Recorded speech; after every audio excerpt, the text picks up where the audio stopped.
All right, good morning. It's January 16th, 10:30 a.m. This is the North Whatcom Fire District 21 Board of Commissioners regular meeting. I will call it to order and we will have the Pledge of Allegiance. Pledge allegiance to the flag of the United States of America, and to the republic for which it stands, one nation, under God, indivisible, with liberty and justice for all.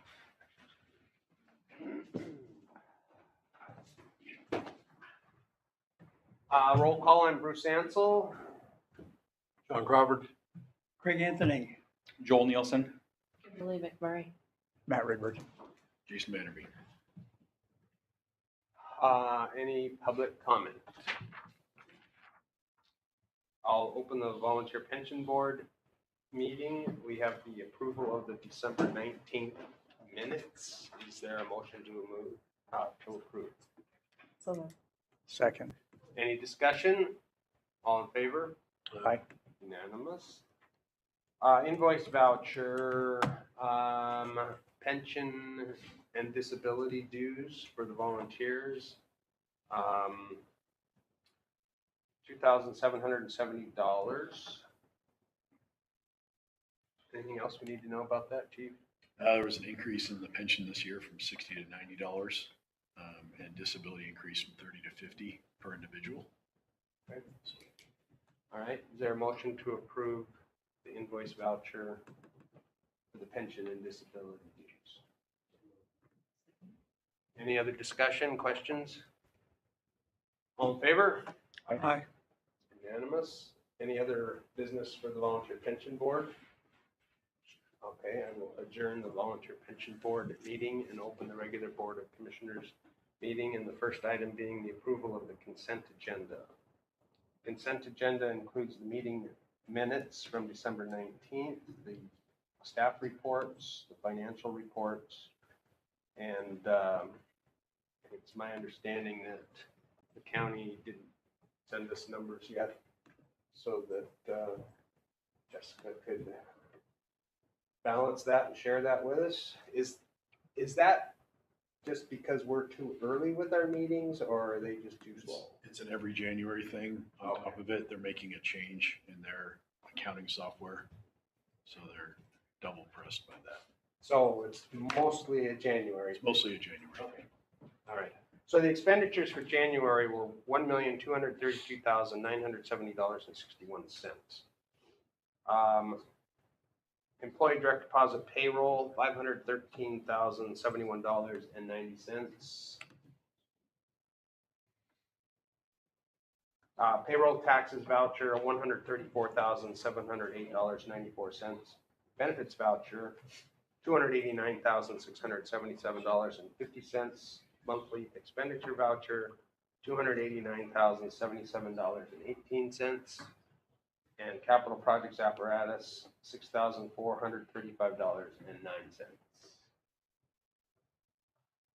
Is there a motion to approve? So moved. Is there a second? Any discussion? There were a couple things I had questions about, Chief, in your report. You mentioned that in this audit that we're going through, that we're having to scan documents. Is that different this time? It is. In the past, we've collected just boxes and boxes and boxes and given it to the auditor and let them sort it out. This time we're scanning and uploading, and that's proved to be a little bit more time consuming. And do we have to do that? No, that was a judgment call on my part, thinking that it would be easier and it's turned out to be incorrect. Can we stop doing it? I will ask at our next, Jessica and I have talked about like some of the ways that we can streamline this process a little bit. Yeah, I didn't know if it was a requirement by the auditors or we just chose to do it. No, it's an opt-in and we opted in. Okay. I mean, personally, for me, the less we pile on to everybody in their daily work, the better. So, just my 2 cents worth. let's see, we talked about the Station 12 and 13 vouchers. That will be reimbursed by District 4. I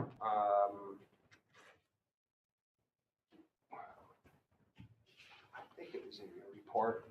Was that?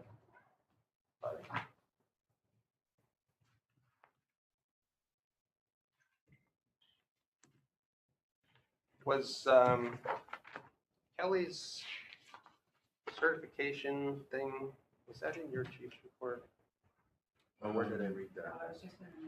No, it's just in the minutes. Just in the minutes? Okay. Well, anyway, I have been remiss about thanking her and congratulating her publicly. And I don't know what SHRM stands for, but Society for Human Resources Management. thank you.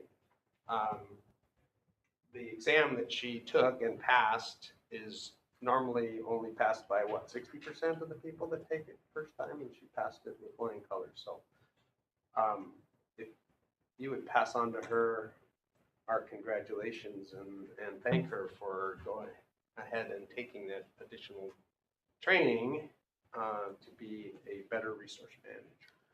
I would appreciate it. I'm sure the board will Yes. hopefully echo those sentiments.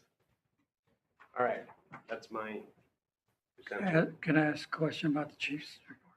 Chief, under apparatus, your report talks about the engine, the tender, and the 8 car. Yes, Have we paid that money yet? yes, sir, those are all paid for. In December or January?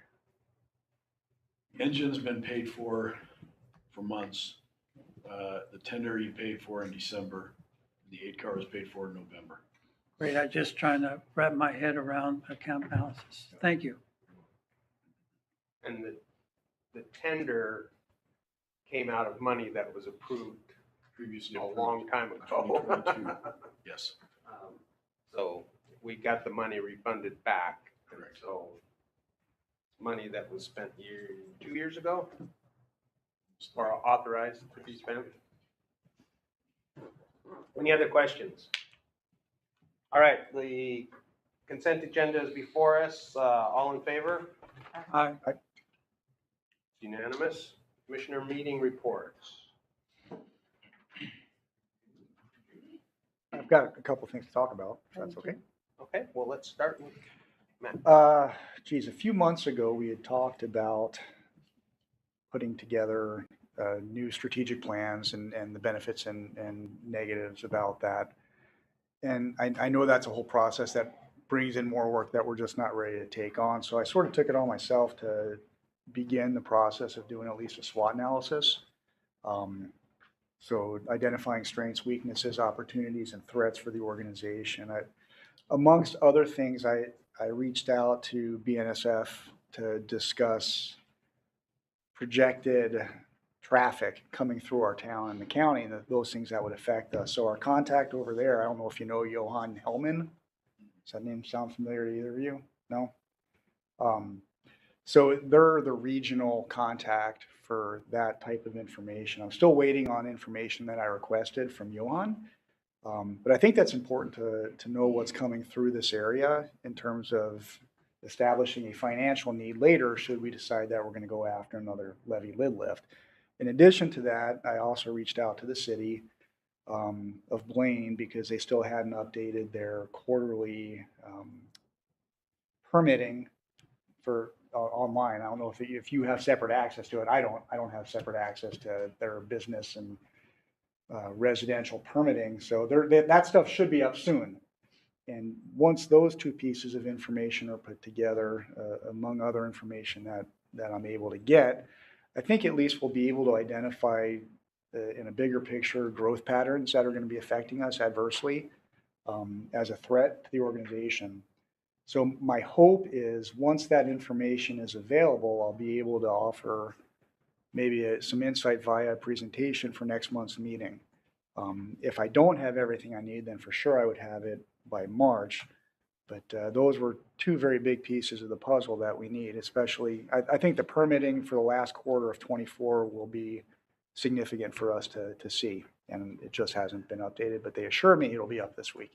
So anyway, I don't know where that would go in this meeting, but I'd like to try to get a presentation scheduled, maybe like 20 to 30 minutes for next meeting to just kind of go over potential challenges facing this organization that we may not have considered. That'd be helpful, thank you. Can I add a point? If a big threat to me is the weight limitation on the bridge across the tracks. I don't know who's responsible for that. Who do we start politicking about? It divides our district. It My limits understanding- weight. I might be incorrect in this, but my understanding is that there was state-approved funds to redo the bridges to allow more weight. Is that true? Not quite. Not quite. I'm partially correct. We'll listen to the chief. Yeah, so there is the Bell Road Peace Portal regrade, I guess for lack of a better word, is on the state's radar. They're finally putting money towards looking at doing the studies and designing it, and part of that regrade is the Dakota Creek Bridge, because it's not capable of holding anything. I don't think that project, I don't think I will be able to attend the ribbon cutting at that project. Probably won't be here anymore, but they're at least starting. And that, they put money into it. It's something, it's on my radar to talk to the legislators about when Commissioner Ansel and I go down for Ledge Day in February, along with a few other things, is to keep heat on that project. When I see them doing the upgrade at the border, I'm hopeful that, and then they're also talking about this high-speed 50 million for high-speed rail, which I can't imagine will go on that line, but I'm hopeful that some of this money that's coming up this way is going to hit that, is going to be put into that project. Because you're right, it splits us in half, and it splits us in half now, and after even a moderate seismic event, it's going to be even worse. Because then we won't even be able to get aid cars across that thing. Great. Sorry to get us off track, but it bothers me.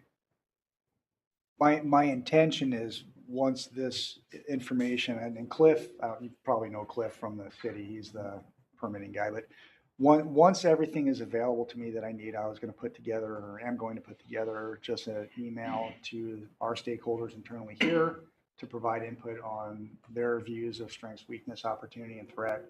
So then at least we have something holistically to look at and put into our brain for strategic planning, because I'm an advocate for that, and I do believe that will be beneficial.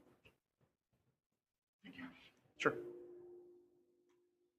Do we know what the weight of a fully loaded school bus is with 2 or 3 trucks and 5 cars sitting on that bridge waiting for the train to go through?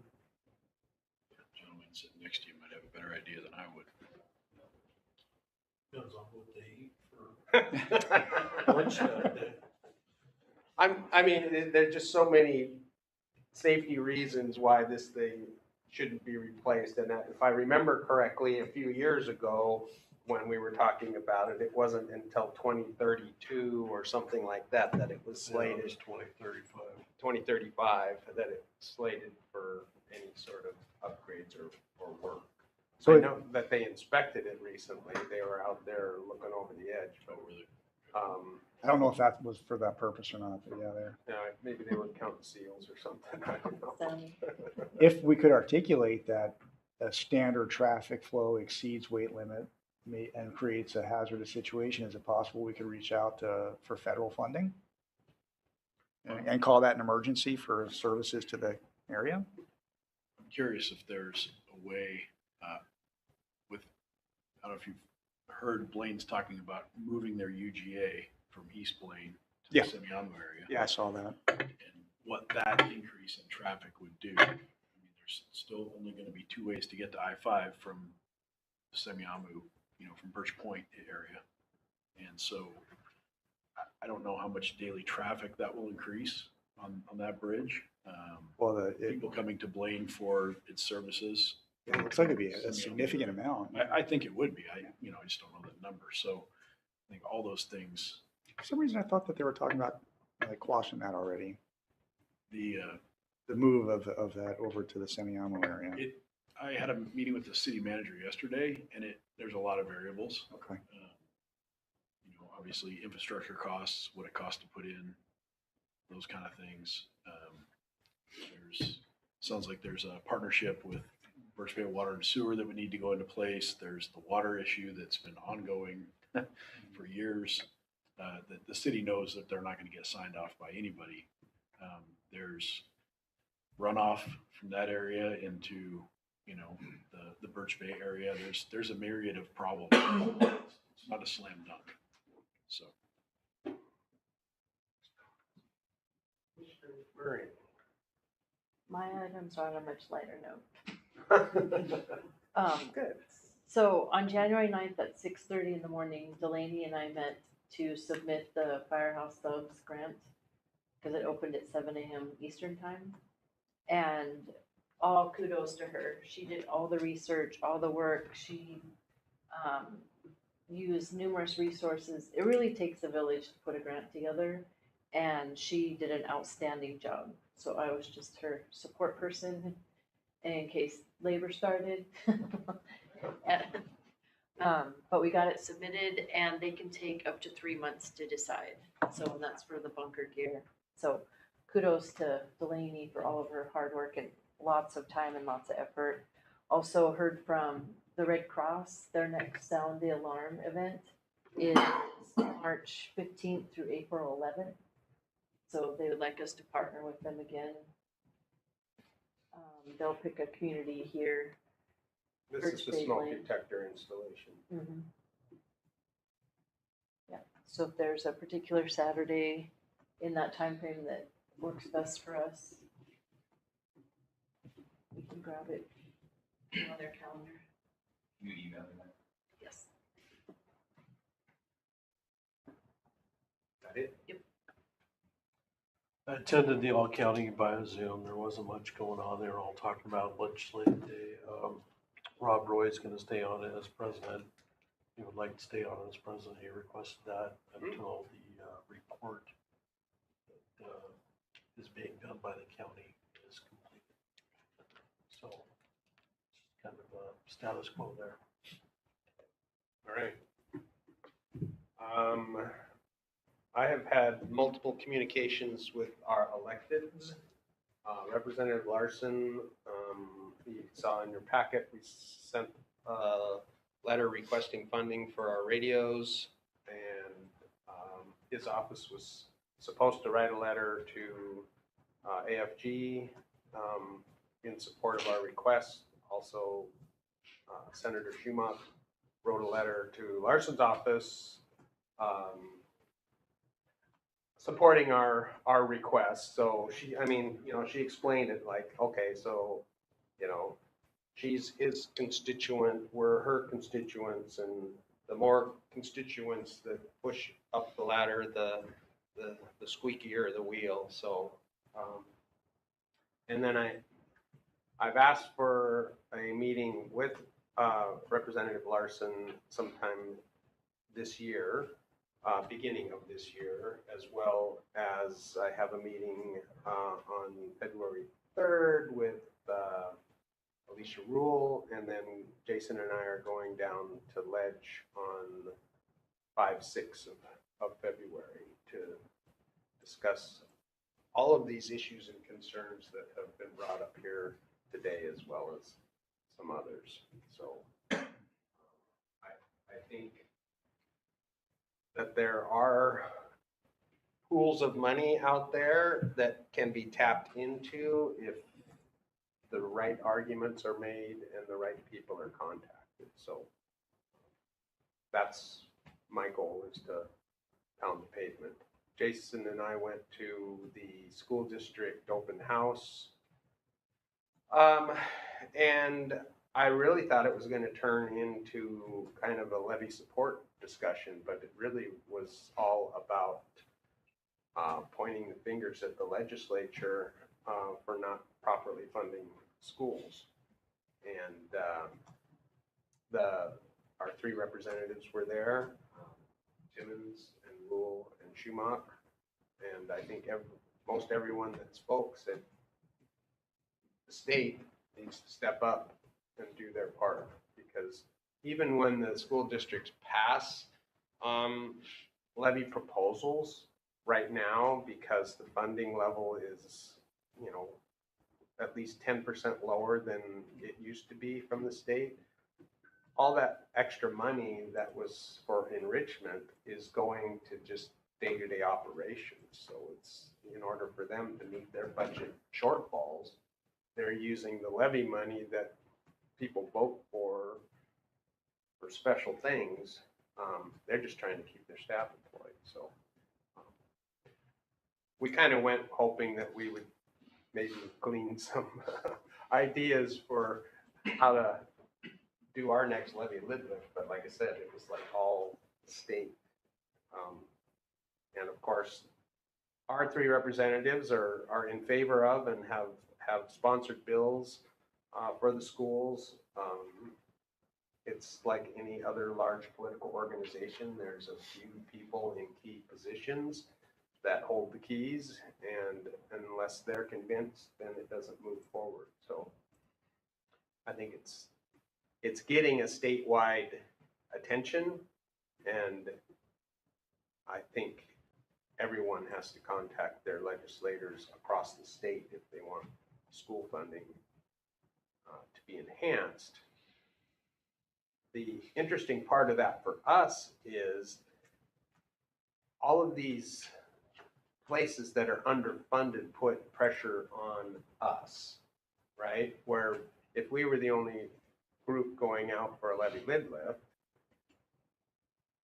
we might have a better chance and be more successful. But school districts got to come out with a levy lid lift and a bond. And now the library district's got to go out for a levy lid lift. And then BB Warm, who is the water runoff group that is a separately funded thing, has to go out for an increase. And the county takes an 11% increase. And people are tired. They don't want increases anymore. And so by not properly funding the schools, it just all flows downhill and makes our job harder. So I guess that was my learning point from that. Anyone else? 106 report. Good morning. First I'd like to thank Commissioner McMurray and Delaney for the work on the grant. Delaney sent out a lot of stuff for us all to fill out, and she put a lot of time in, both of them, so thank you. We just got the new people. They're the fourth right now on all the crews, and they're going to go to Academy here pretty soon, so got to meet with all of them. Pretty excited for those new people. Recently just went to ALTS, the leadership down in New Orleans. So myself and Kyle Blackburn from the airport learned quite a bit down there. That was pretty impactful. We were like 3 blocks from where the tragedy was. So got to see the crews who were first on scene. So the local donated to the Firefighters Association down in LA for all that stuff going on. And the last thing I have is Rob Mulrooney has taken it amongst himself for the last couple of years to keep track of all the call volumes, or the calls each member goes on, to acknowledge just who's running how many calls. And so these plaques are for the administrative station, and we have them all at all the stations paid for by the union, just to kind of give kudos to people. So Look forward to seeing them. So thank you. Fire Marshal report. Yes, well, we've already kind of talked about some of the items. The East Blaine, moving the UGA down to Semiahmoo. What I do know about that is there's the SEPA determination or review, something, it expires in July. And so they can't move on decommissioning the UGA to the East Blaine until after it's expired, because it's still active. And what I found out was, to decommission UGA, apparently it's never been done before in Washington State. So it takes a supermajority apparently, and if they can pull it off, it'll be the first time ever in Washington State. So, but yeah, then moving the UGA down to Semiahmoo. But like the shared water line, the chief had mentioned. They have to get a reliable source of water over there because, the single source crossing the channel, if something were to happen to that, Semiahmoo would be without water, other than a small amount that they can draw from the tie-in over at Horizon. Was there an impact study ever completed for the east one or no? They had never gotten that far, right? For what now? For the UGA that was the proposed move to Semiahmoo, was there an environmental impact study? I don't think they've put any money into it So yet. nothing. No, until, Referring to is, was there any type of impact study for the East Blaine location? that's all been done in the past. Yeah, We do have all of that, so we can, yeah. And Why they have some reasonably- infrastructure already in place for the East Blaine, which is now going to be abandoned. Well, I mean, they'll maintain it, but it won't be upgraded to accommodate the new homes that we're planning on being out there. you can port some of that information over to Semiahmoo, just to give a rough idea of what the impact would be. Homes develop, number of, occupancies, and yeah, we could probably. And Semiahmoo would be more restrictive, at least, I think, in the development, or hope.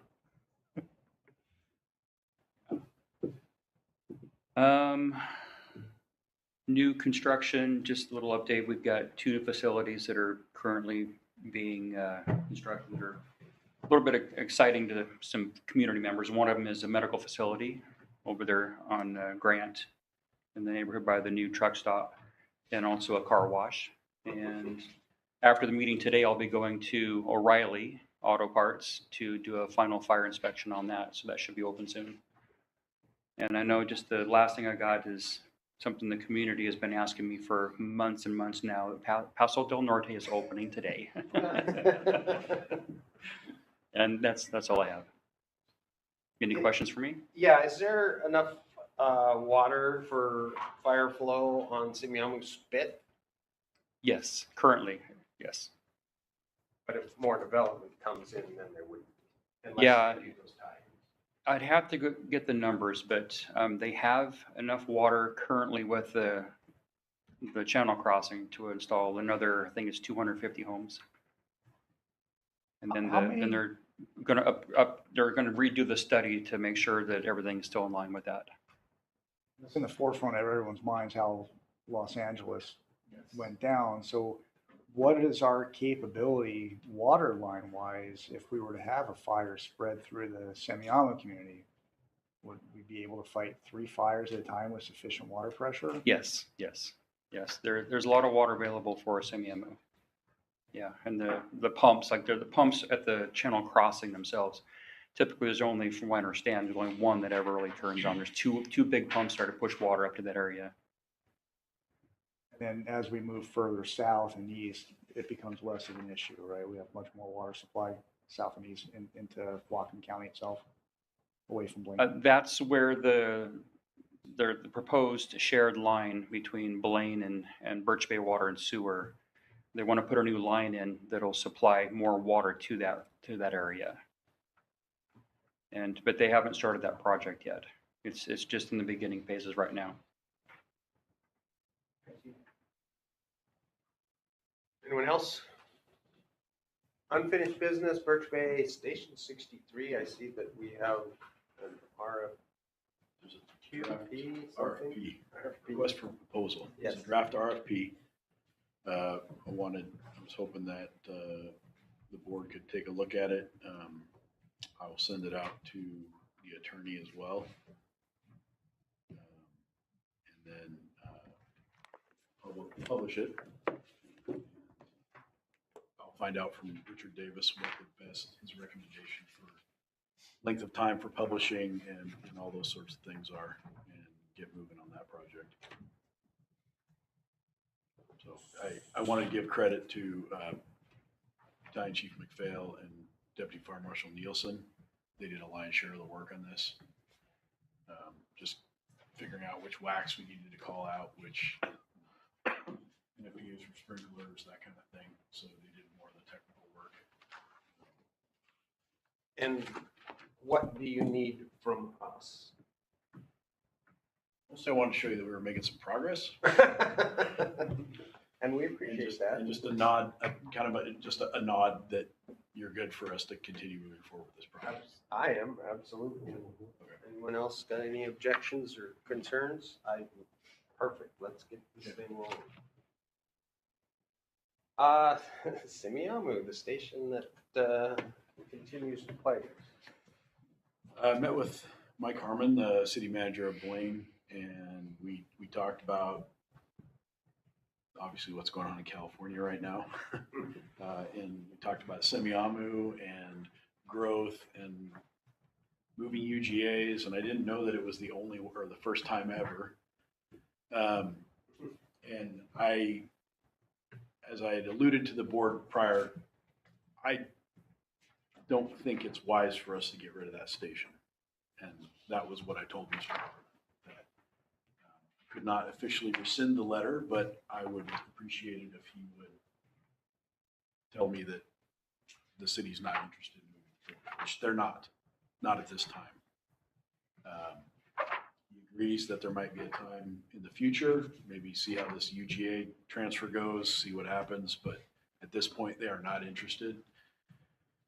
Much as I hate it, it's still in the path of progress. I think we need to retain it. I think it'd be foolish to give away physical property at this point in an area like that. And then I'll double down and say the California thing, in talking with several fire chiefs this week about just how transposing that over the top of our county, how we have multiple areas that are at risk for an area, something like that. And Semiahmoo is, even multiple fire chiefs in the county identify Semiahmoo as one area where we could see something, a UGI type fire, or WG, yeah, Wildland Urban Interface Fire.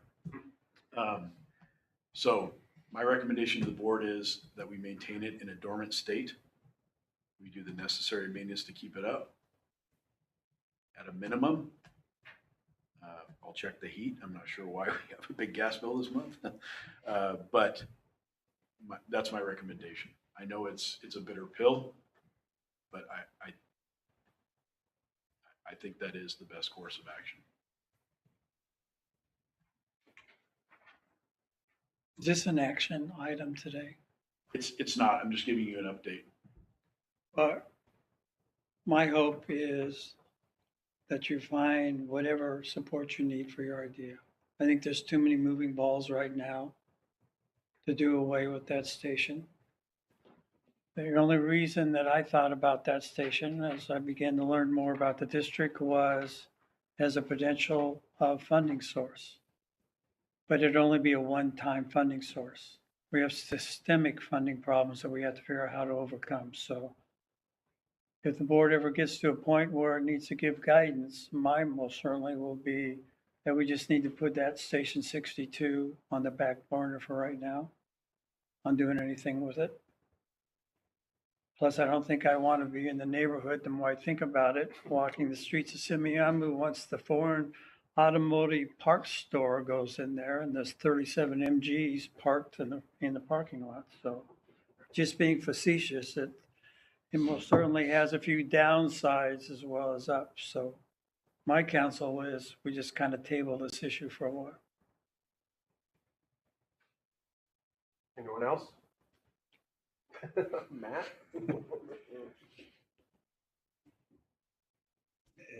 It's a lengthy discussion. I don't think it's one that we can be addressing here. I just would want to know what it's going to cost us to hold on to it. I know what the potential cost is of letting it go, and I don't take that lightly. But 3 months ago, we were going back and forth, and I was saying we should probably keep it after we were talking about getting rid of it, and I was talking about similar concerns, and I was ping-ponged back over to saying, all right, yeah, no, it does make sense financially. We have to get rid of it. And now being told we need to keep it makes total sense when the optics of today makes complete sense to me. But what does that mean? Like, what does that actually translate into financially? Like, because we need a station there. I don't think any of us say we don't, but we also have no money. So how does this pan out? What does it look like? What are we gonna have to sacrifice to keep it, if anything? Is it short-sighted now to say get rid of it? Probably, especially knowing what we know now. But it's a much lengthier conversation than what we have time for today. So I would suggest that we probably put this on something where we can talk about it more in depth. Agreed. I think what Jessica and I need to do is put together what it costs annually to keep that station afloat. Take out any large capital expenses, upgrades, but look at the utility costs, look at those kind of things, and look at it on an annual basis. Like what is the cost of this, just maintaining the Semiahmoo station? I'd also like to know the cost of what it would take to make it run, minimally staff it, like we had discussed also. And part of the reason for that, Chief, is because none of us in this room have the same optics that we did 3 weeks ago. Everyone in the country is looking at fire services differently right now. And in and amongst all the finger pointing and blame, we have a fire district that needs money. And again, none of us could have anticipated that we potentially could be talking about a levy lid lift so soon after this recent, failure. But maybe the community might see it differently if it was presented differently now too. So, this tragedy is awful. My brother lives there. He had to have his evacuation, mandatory evacuation. So, but we have this as a recognized, visible threat to our community. And does that present now an opportunity for additional education and a potential to try this again sooner than we had anticipated, along with keeping a station that we had just talked about getting rid of? Things are changing in real time dramatically before us. So I think all of that should be back on for discussion. I'd like to know what my peers think. I agree. I'm Articulate it well. shocked by the vouchers for Station 62 this month. Natural gas, $681. Water and electric, $454.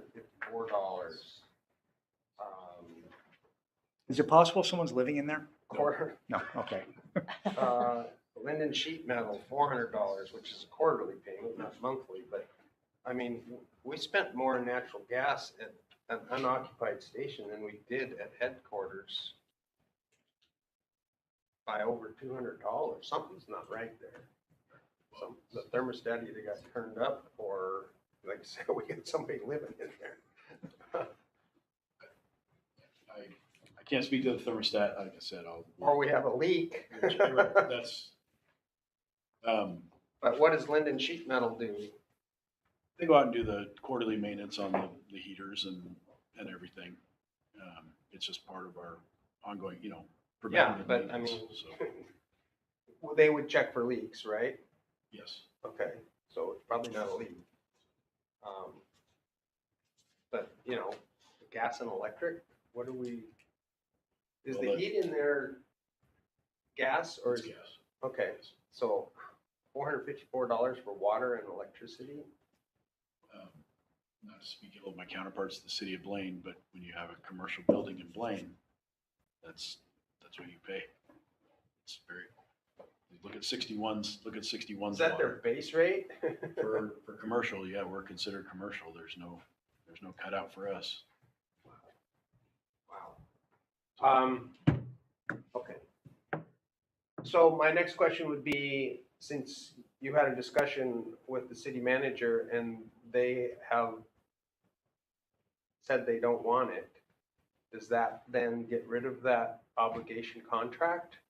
Or does that That's a still? Richard Davis question. Yeah. Yeah. I'd And like to know that, because we were, per that contract, said we offer it to the city, and if the city doesn't want it, then it becomes ours forever.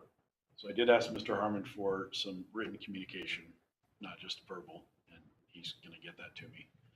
And it could depend on what that written letter says, but I'll work with Richard Davis on that. Yeah, 'cause, I mean, I don't, either it's ours or it's not.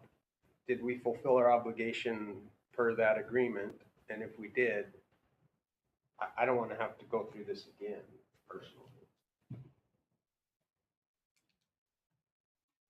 I mean, at that point, if we were to decide that we can't afford it or we've got to get rid of it, we could sell it, or rent it, or whatever it is that we need to do. But I don't want to have this obligation to the city. Well, you can't rent it because it's not happening. What is? No, Why isn't- we'd have to, there's some, We'd have to do some major upgrades. the railings upstairs would have to be Oh, fixed. just, that's what ropes for. How about the zoning for that station? Could be, I don't know what the zone is. I'll have to look it up. Anyway, if you could find that out, that would be awesome. Anyone else? Can we put that on as an agenda item for, It's always on as an Well- unfinished business item. okay, that's good, because that's a lengthy conversation. I think right now we have to have it. Yeah. Jenny will be happy to put that on. Thank you, Jenny. As well as Station 63. All right, meeting schedule, resolution 2025-01. I think the only change that we had recommended for that was the Juneteenth from the 19 to 20. Is everyone, first of all, is there a motion to approve resolution 2025-01? Sure. Move to approve. All right. Does anyone have any angst over the dates and times that have been proposed? It's the same third Thursday of the month at 10:30 here, with the exception of the June 20th.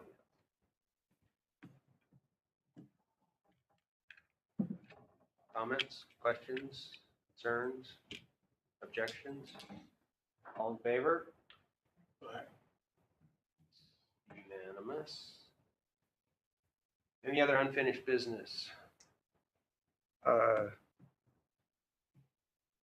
Was there any follow-up regarding the letter about the air quality in 62 or 63?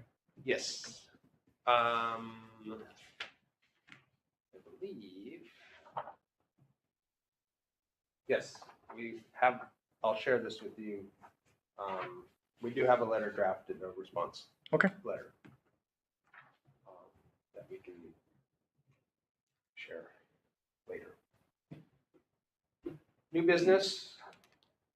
So every January we talk about board positions and representations at outside meetings and committees and communities. So this is your time to raise your hand and volunteer to take on whatever it is you're interested in. But I guess we have to have an election for board chair and vice chair. So I will open nominations for board chair. First, I nominate Commissioner Ansel. I too nominate Commissioner Ansel. Is there any other interested parties in being board chair?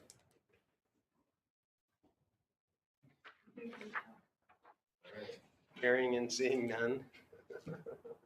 Is everyone in favor of me continuing to be board chair? Aye. All right, takes care of that. Vice chair. Currently, Commissioner McMurray is holding that position. Is there anyone interested in the vice chair position? Are there any nominations for the vice chair position? Kimberly McMurray? You don't end up Been moved nominating and yourself. seconded. Anyone else interested? All in favor? Aye. Kimberly McMurray continues as vice chair. Congratulations. I've worked very hard for that. All right. That's right. So representation at outside meetings. I'll start. I've got the Birch Bay Chamber that I see just paid our annual dues to. Unfortunately, their meetings coincide with our meetings. They happen on the third Thursday, but that isn't an issue for me because I have a great rapport with the director and the people that work at the chamber, and I probably stop in and see them at least once a week. So keep up on their issues and coordinate. And then I have applied for the Birch Bay Advisory Committee position with the county to represent the public safety needs of that community. I have not heard anything back yet, but I'm assuming since none of you applied that it's possible that I might get selected for that position. And I think that's another monthly or more meeting to get started. It's the pressure reducing valve. I was gonna say, is my hearing aid going on?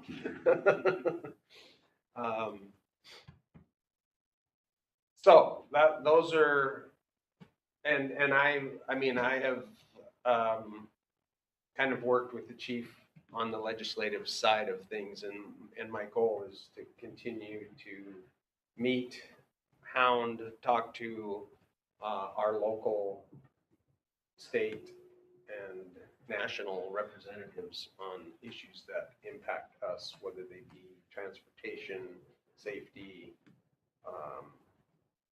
roads for evacuation, et cetera, et cetera. So that's my new goal this year is to be more politically active. Yes. What about Birch Bay Village and that community? I'm in there all the time. Okay. David Franklin and I are in regular communication, which reminds me, I was in there the other day and in his office were 4 AEDs. And I asked him about them and he said, well, because the levy lid lift didn't pass, we need to be better prepared in here. And so they are embarking on a training program and placement of 4 new AEDs. One will be in their security vehicle, one will be up at the main office, one will be down by the community center and rec center. So they recognize that our responses are delayed and they're trying to improve that. I think their training is being done. There's a Bellingham firefighter that lives in there, female. She's on their safety committee. She's been supposedly coordinating that training, but I asked him to provide me with the information when they get them in operation and the locations that they will be at. And then we can disseminate that to the crews and let 63 know that if they show up and someone's got an AED hooked up to the patient, it's something that they have been trained on. Which I thought was pretty cool, because if you travel around the US and Europe, they're everywhere. All right, so Craig, you have expressed an interest in participating at the city council. There's 3 of them Okay. that I kind of have an interest in. Semiamu Breakfast Club. I don't know if we do anything with the HOA or not. And then the Blaine City Council, since I live here, although if Kimberly really wants to keep doing Blaine, I won't get in her way. I would be happy to pass the torch to you. Oh, thank you. So those are the If ones I that, lived there, it would be different. True. You've got the school district to do. I have this. We have had presentations before the HOA before. Chief can probably give you our contact information. If nothing else, it's nice to just stop in and put a face on it and Right. just say, hey, here we are. By the way, do you know that all these new houses you're building is causing a problem for us? I consider it to some extent just to allow folks to say, hey, how about those fires in Southern California? Could something happen here? So just have a presence. Right. So it's, you have no authority, but at least put a face to the district. Perfect. John, you're kind of our ad hoc county commissioners guy.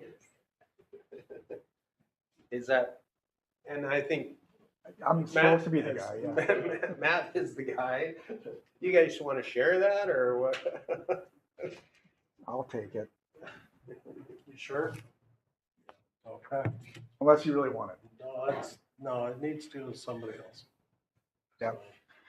Be good for somebody else to dip their toe in the water. Yeah, that's fine. All right, Matt's gonna handle the Whatcom County Commissioners meetings. What would you like to do? I'm content. You're gonna drive bus and ride your motorcycle? Pretty much. Hey, Bruce, if I can volunteer myself for something, Yeah, who is we're our, moving our way. oh, I thought, because my Yeah, name. no, we're not. My bad, sorry. I'm Please I'm continue. getting there. I'm getting, Continue. I just want to put a little pressure on Crawford. I stepped on somebody's toes. My bad. That's it? I'm good. Okay, all right. Appreciate your efforts. You bet. I know that in a pinch, you'll come through and help us out on Oh, yeah, those. no problem. And Yeah. I value your experience in this community because, like, you know where a lot of skeletons are, but It's you not a know, good thing. you know a lot of, you know historically a lot of people who were connected to certain things, and that's valuable information when it comes to. It's good to have friends in low places. So we will have you on our call out list. Okay, All right. that's fine. Kimberly, I know you're our grant person, and that's a huge responsibility. Is there any other, like the Laurel Community Club or the Wiser Lake? Cattlemen's Association and the Berry Growers Association. I know I'm working on how to have a bigger presence in Laurel and Reagan School District. I think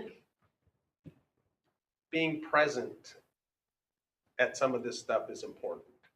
I'm present every day at the school, so. There you go. There you go. But just as Craig said, you know, getting our face out there, and oftentimes a question comes up where you have an opportunity to say, oh, you know, by the way, are you tired of the train crossing, or do you not like the fact that we can't provide this service or that service? Or someone says, wow, I called 911 and it took 20 minutes for the crew to get there. It's like, well, it's because they were on another call. So, Speaking of that, can we get this sign updated out there in Laurel? And what I'd like to do is total calls for the year, and then see how many of those were overlapping for the year. Like here's call load, here's a percentage of overlapping for the year, just to get it out there. We can. I would actually encourage you to, or I'd ask that you hear Commissioner Anthony's perspective on the overlapping and concurrent calls. I think we're losing people on that number. you're losing me on it. So I wouldn't mind if we could come up, I think total number of calls is great district wide. I just think we need to come up with a simpler, Verbiage that people don't know what concurrent or overlapping means. right? With the tagline, by the way, we are full-time, not volunteer. Yeah. I still get people. I know. We'll work on that. That's another topic because I owe Commissioner Rigberg an opportunity to tell us, other than the Washington, or the state, county commissioners meetings, is there anything else? Would it behoove us to have regular representation at the senior center? I know we have contacts there, but would it do anything? Well, since the it seems- new the former contact doesn't work there. Well, we have the new person that we just met recently, like 2 months ago. That's what I'm Pete talking about. Nelson, I can't remember his name. he's gone. He's gone. So the Yeah. guy that we just met is gone. Well, I'm not, was I at that meeting? You were. when we did the Yeah, levy, yeah. well, that was a long It time wasn't ago. that long. It was a year ago. Pete's gone. Okay. all right. Much to my dismay, there was a political coup No. that went through, as oftentimes happens in organizations like that, and he no longer works there. Okay, so maybe I'll Yeah. partner up with them. I know that the crews go there every Thursday. They're there right now. Okay. Oh, nice, They okay. do blood pressure checks. Probably do but- mine too. But that, I'm just throwing that one out. no, because he was a super supporter of us. Yeah, And it was he a good was an relationship. amazing man, and unfortunately, they did not renew his contract. Okay, so that's one that I'd recommend that we have some presence. But the other one that we need is some type of representation meetings at our level with the sheriff's office and the police. I'd like to establish a relationship there. Okay? That might be right up your expertise. I think it is, in my wheelhouse. Okay. That's a lot. But I think we need to get out there. Chief, do you have any other places or ideas or thoughts on where we need to be? I think Birch or Blaine quit doing their, what's their board, their chamber. I think the chamber kind of tanked. Yeah. I don't have, do you know anything about that? I know that the person that was running it ran away screaming. I thought it was actually closing. I thought they were closing that little building by the food stand there. Is that what you're talking about? They have a chamber, and it sounds like, according to Birch Bay Chamber, that they kind of imploded. So Yeah, I had heard that they were closing their actual building. So, I mean, I think we were members of that as well, weren't we? We were. We haven't renewed our dues. Can we get a refund? We haven't paid dues this year. So. Perfect. All right. Anything else you can think of, Chief? No, just, I suppose it goes with the chairperson's job to kind of be on call for county council emergencies or. Sure. Yeah, I'm your last minute meeting guy, so. If there's issues like through the chiefs or the commissioners that we need to know about, Matt, that either you can't go to or you think I should go to, let me know. Okay. Fair enough. All right. Policies. So the first one that we are going to look at is the assistant fire chief job description.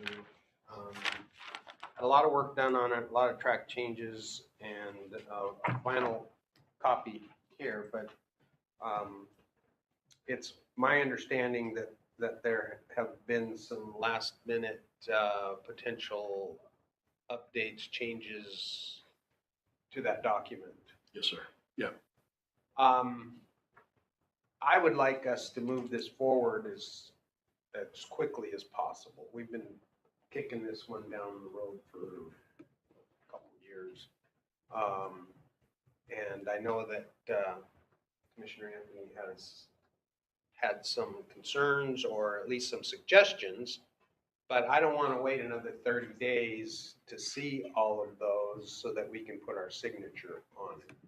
So I'm recommending that Commissioner Anthony give us his Reader's Digest version of what he would suggest needs to be done to this document. And I know that there was a lot of time and effort put into it, and I appreciate the fact that you sent it out to us for input, and there is some input.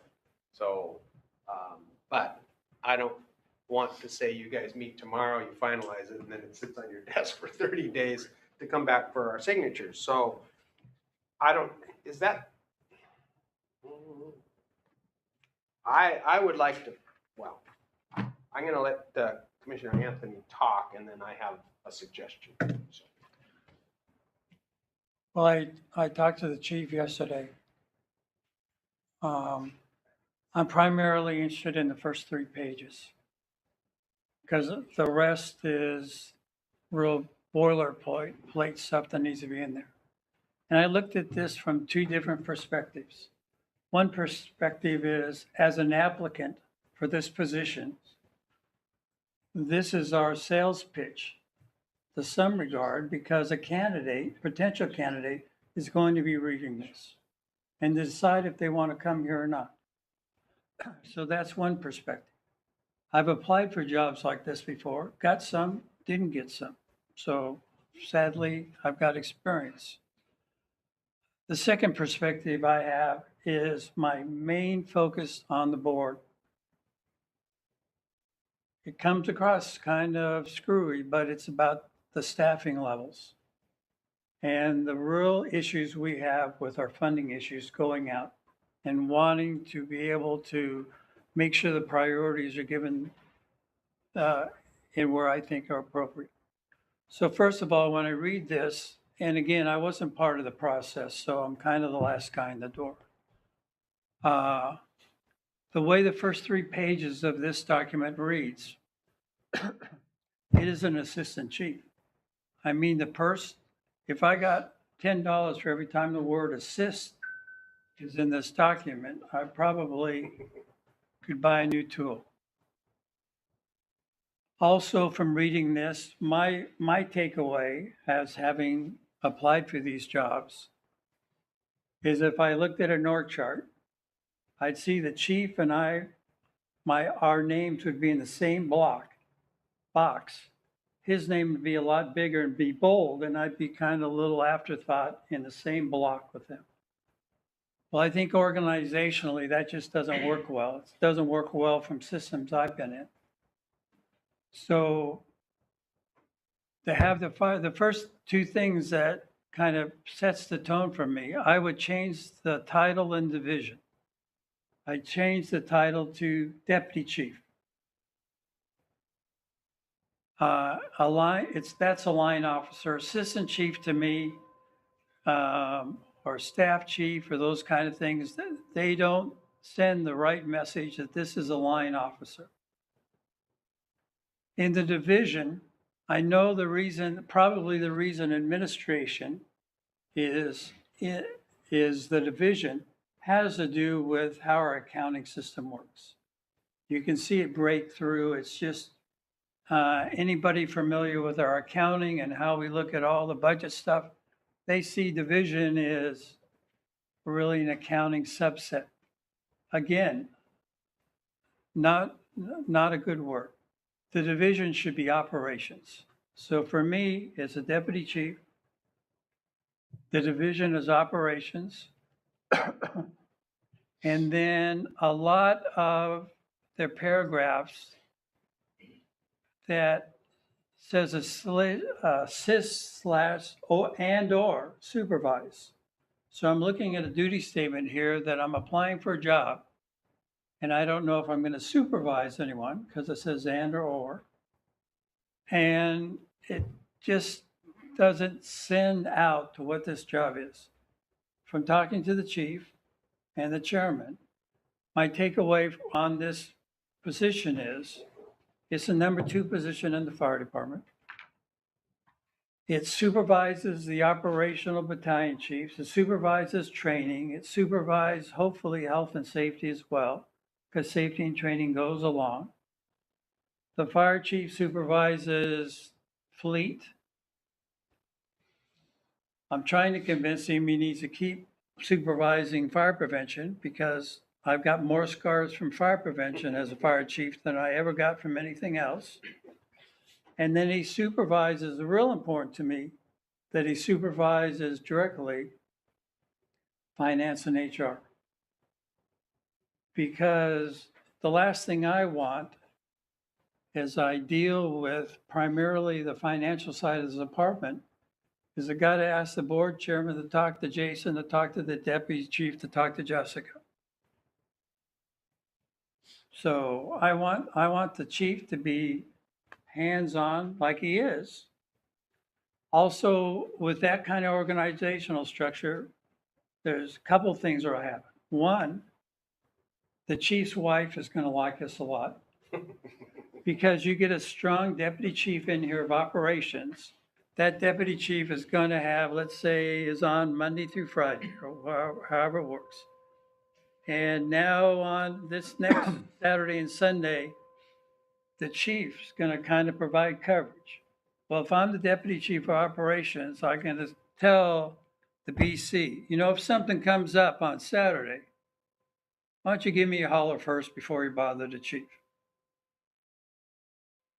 So in order to attract the strongest candidates, what the candidates are looking for is operational training, because that really helps when you go to the next level.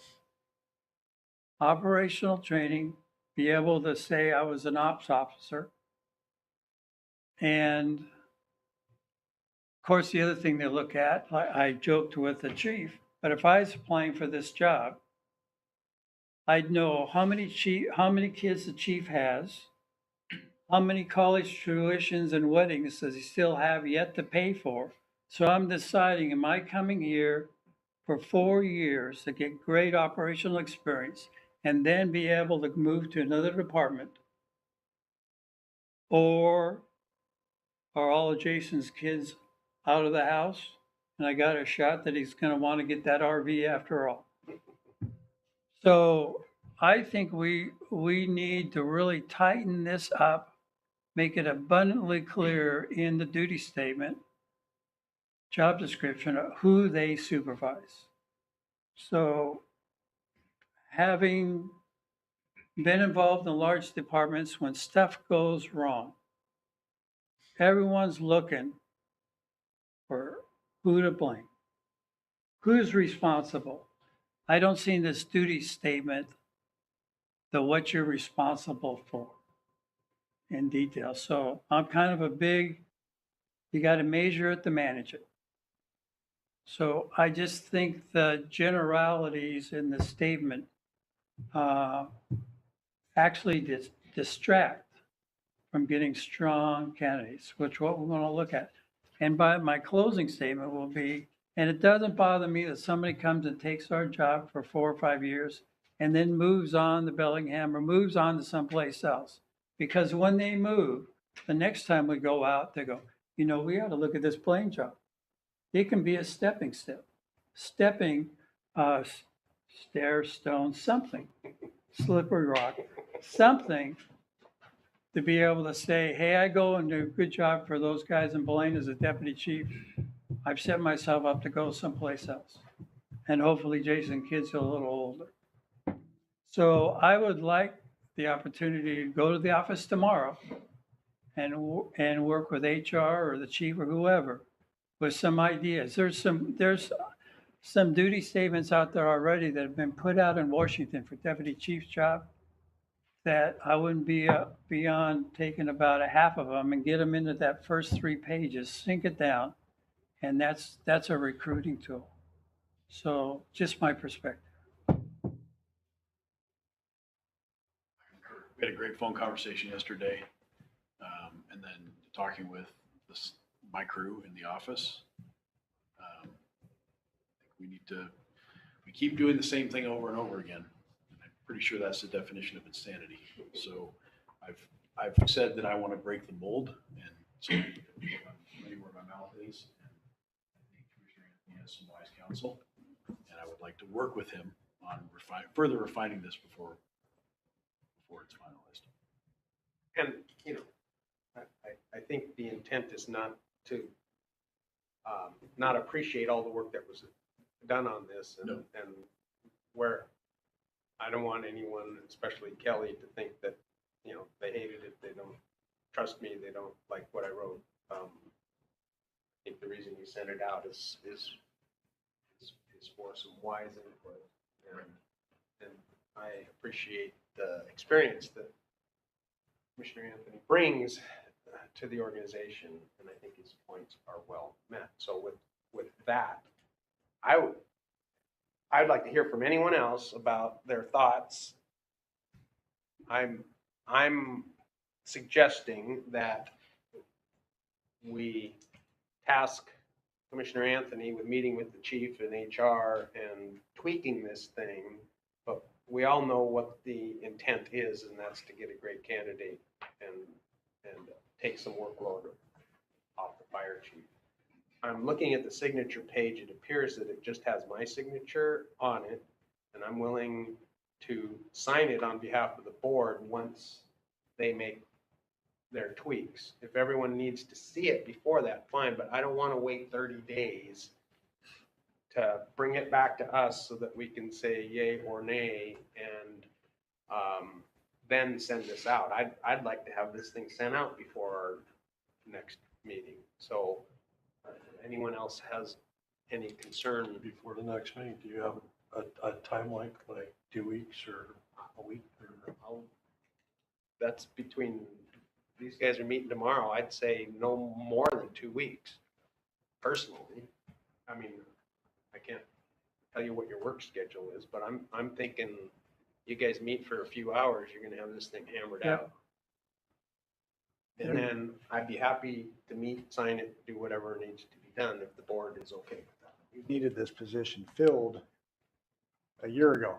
Yeah. 2 years ago. Yeah. So whatever can be done to expedite the final process, since we've narrowed it down, I think is an excellent idea.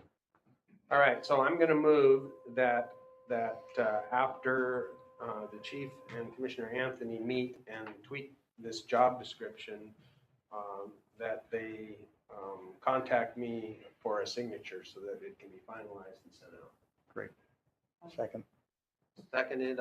Any other discussion? All in favor? Aye. Thank you for bringing that forward, and thank you for your valuable input. So next is the fire inspector assignment profile.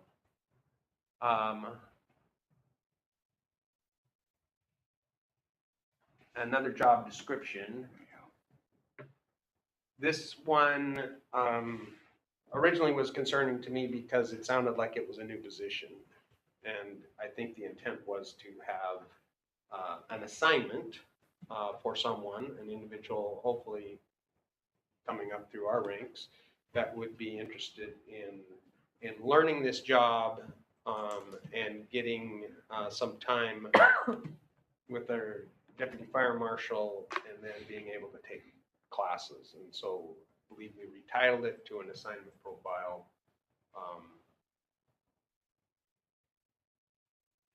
And sort of limited some of the hours that it would be required to do. And it's, again, my understanding that this is not a separate position. It's someone who would be doing this in addition to their current assignment and duties. Correct. So yes, just so you guys know, there was some confusion about labeling it as a separate job description. So we just looked up what's other things we could do. We call it an assignment profile. Someone is going to be assigned for those 8 hours or while they're in training to that position. When there's succession planning, that elevates to the next level. This is totally an internal position. It's a union represented, it's represented by the local. Whether it's past practice or on black and white, it's coming from within the bargaining unit.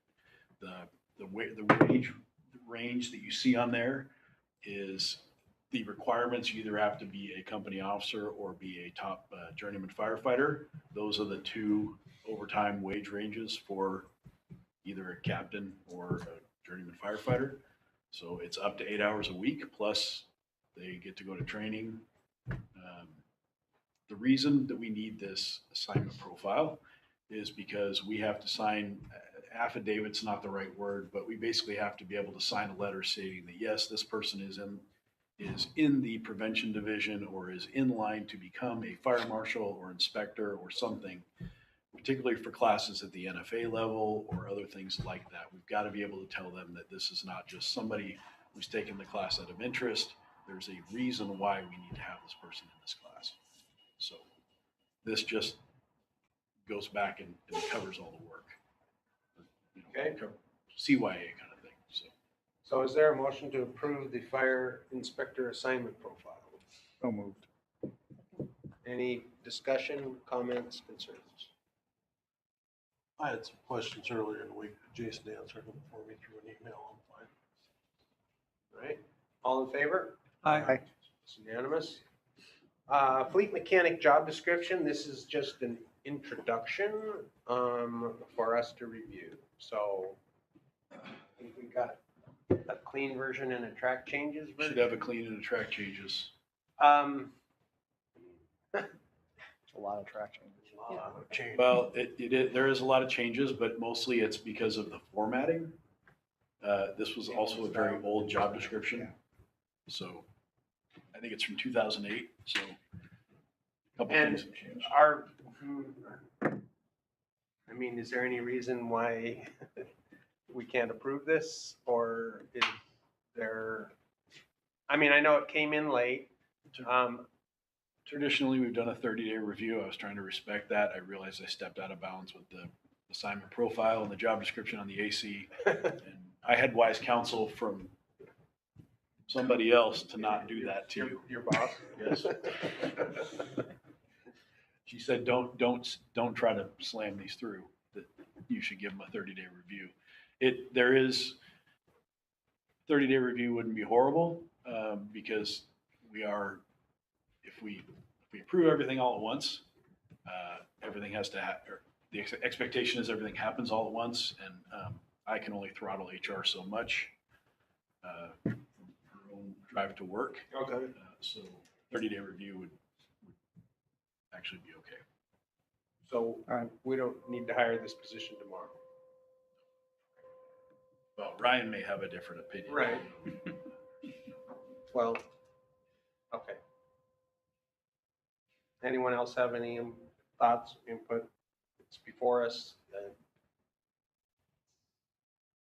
Other than semantic spelling and punctuation, I don't know that I have a whole lot of input or interest in it. It's moving it to the new format. Sure. All right, so you have it before you. We'll approve it at the next meeting. It can go on the agenda for our next meeting. Correspondence. Okay, so you also saw that we had some communication with Representative Larson's office. I actually called them this week and asked that they get back to me if there has been any movement on any of this, and I haven't received a call back, which is unusual because they've been very responsive. I'm wondering if gearing up for the inauguration and the whole national political scenario that they might be busy right now, but my expectation is to hear back from them. Change of leadership in our own state. Right. Yes, and then I think our governor gets sworn in on the 18th. Somewhere.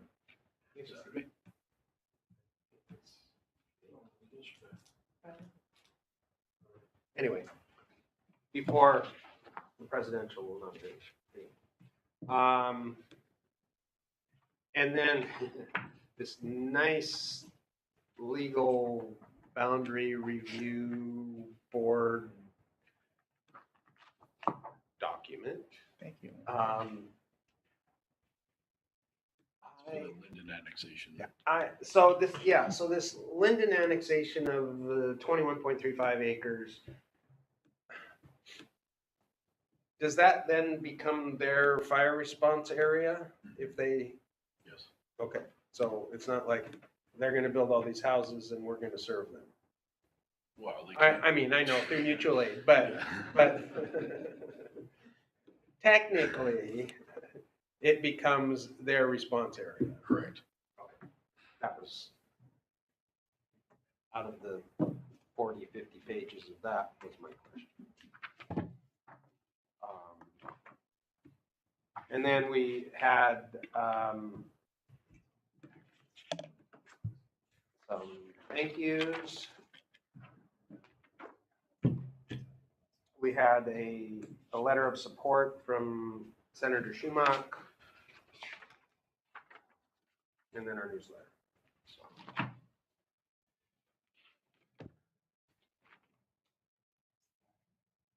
Next. Bob took the chair yesterday. He was sworn in yesterday. Oh, okay. He's off a day or two. Okay.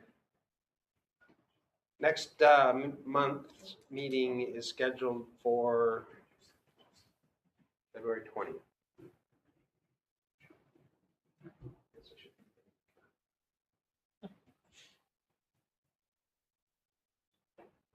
I'm good. Everyone good for next? I'm gonna call in family reunion month. Okay. So, You'll be out of state? yes, Okay, but you can Zoom, absolutely. all right? Good? All right. Next meeting, you've got Station 63, Station 62, fleet mechanic job description. Anything else that we've, oh, Matt, you wanted to report on your strategic planning thing? Do you want that on the agenda? If it's an appropriate month to do so, yes, I don't, if it's a quieter calendar, sure, that would be good. Yes, it'll be perfect, assuming I have all the information. Yeah, I mean, it can be tentative or. Yep. Whatever. That'd be lovely, thank you. Mhm. Anything else? Anyone else have any items for next meeting? All right, we need an executive session. I'm gonna say till 12:15. And I don't know that there will be any formal action after executive session, so. We'll break. This executive session is for the board only.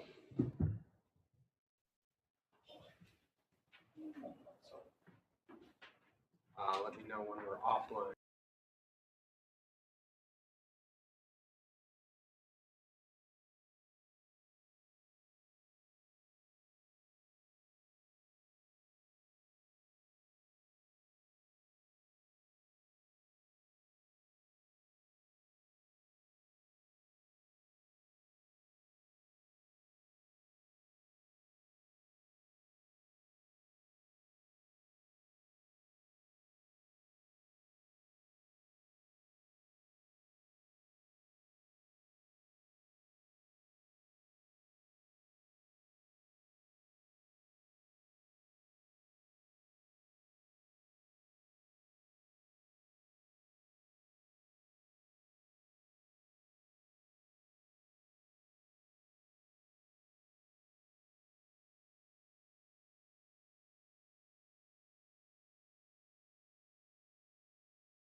Our microphones are on. Yep. All right, we're reconvened after executive session. It's 12:25. We've got documents to sign. I move to adjourn the meeting. So moved. Second. All in favor? Aye. Meeting's adjourned. Thank you. I told you.